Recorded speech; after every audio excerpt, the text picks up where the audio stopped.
Kada tu turi projektą, vizualizaciją, jau tu turi pradėti ir žinoti, kokią tu technologiją rinksies. Tai skambutis turi prasidėti nuo to, kada jau matai savo rankose lapą su namo brėžiniais, kada eigoje pradėjus montuoti nusvyra rankos ir tenka taisyti, tenka tą nupirktą medžiagą, kurią galvoja rankom susidės, jie turi parduoti.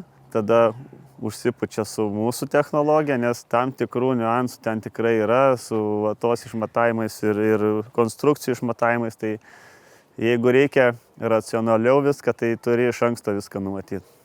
Biri vata ir lakštinė vata.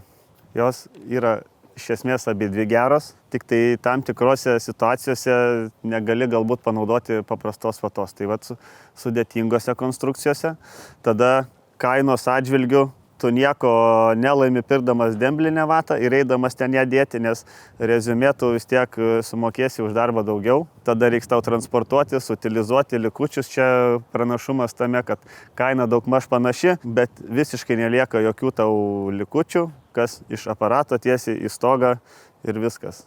Kainos atžvilgių perdanga pučiant, tai manau, kad dar pigiau gaunasi negu lakštinė vata. O lakštinė vata, kur yra taisyklingai paruošta ir paprastai nesudėtinga susidėti tarp dviejų aukštų namo perdangos, gali drąsiai susidėti, kada tu turi priėjimą, aiškiai matai viską, tuomet jokių problemų.